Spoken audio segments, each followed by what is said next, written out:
Assalamualaikum warahmatullahi wabarakatuh. Waalaikumsalam Berjumpa lagi dengan kami, warahmatullahi wabarakatuh. sahabat-sahabat dari penyuluh agama Islam KUA Kecamatan Kelakah. Sudah bersama kami Ustadz Ahul Muslih.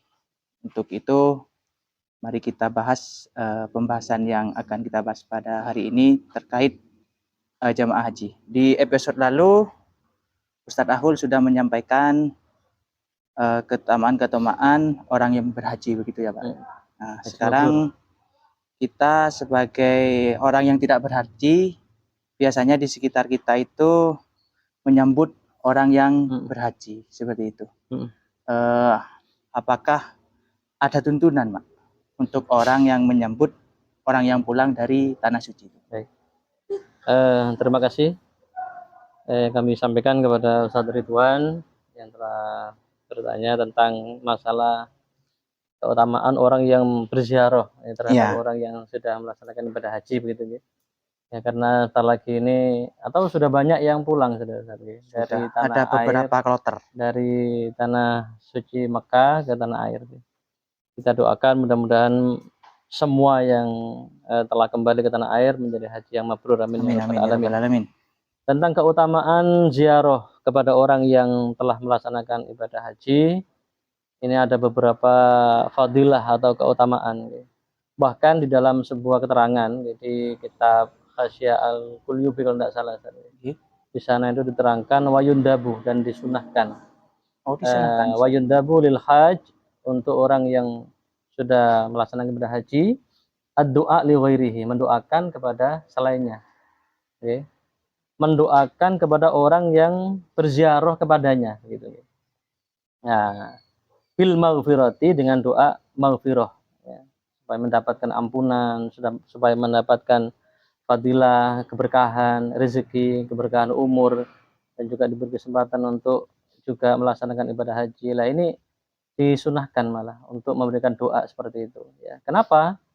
Karena di dalam terusannya keterangan tadi itu bahwa doa orang yang berhaji itu akan yamtaddu, akan berlangsung ila arba'ina yauman, sampai 40 hari.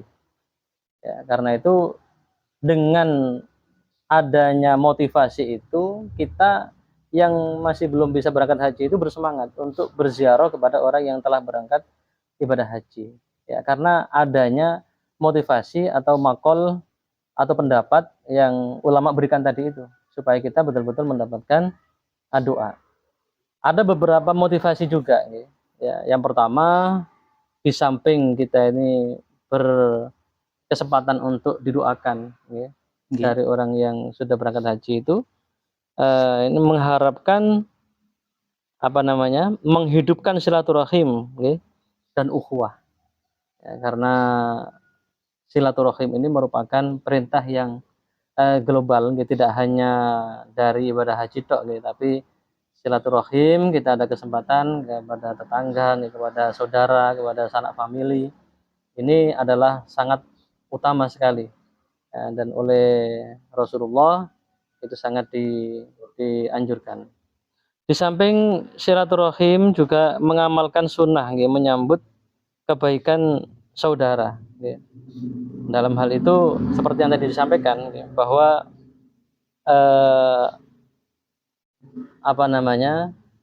sunnah bagi orang yang telah melakukan ibadah haji itu untuk mendoakan, ya, seperti yang tadi disampaikan itu.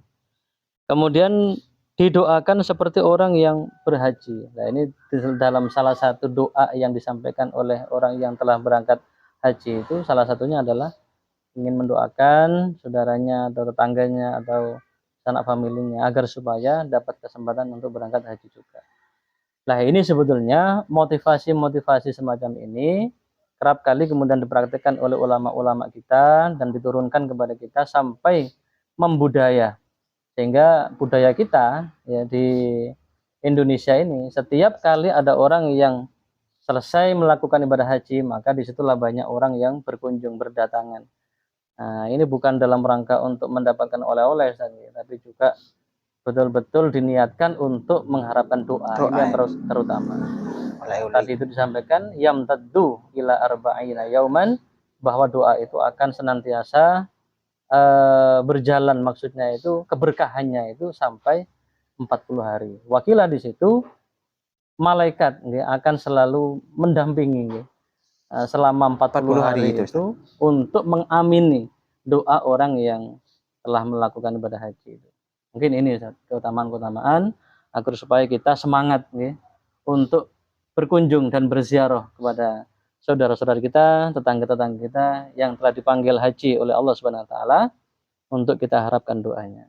Kalau itu Seperti Ustaz, kadang kita misalnya berkunjung kepada orang yang pulang haji ya, Nggih.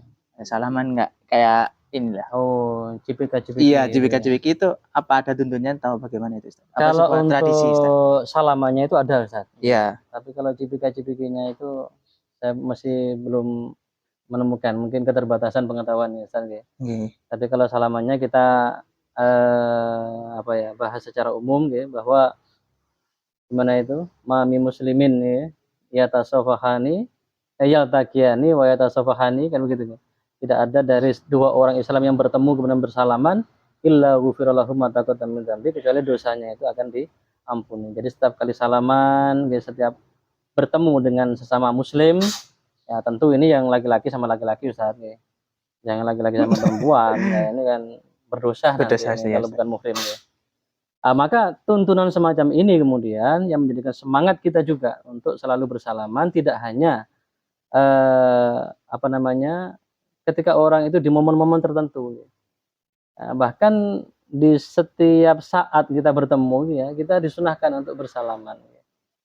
Apalagi kemudian orang ketika sudah selesai melaksanakan ibadah haji, lah ini Betul. tambah afdol ya, tambah mengandung sebuah keutamaan dan bahkan kesunahan di situ. Keberkahan Ustaz ya. Keberkahan. Sudah Ustaz. Oke, mungkin ini yang dapat kita sampaikan. Demikianlah untuk podcast pada siang hari ini. Jika ada pertanyaan ataupun saran bisa komen di bawah ini. Dari kami tim penyuluh KUA Kecamatan Kelaka. Wallahul muwaffiq ila aqwamit thoriq. Wassalamualaikum warahmatullahi wabarakatuh. Waalaikumsalam warahmatullahi wabarakatuh.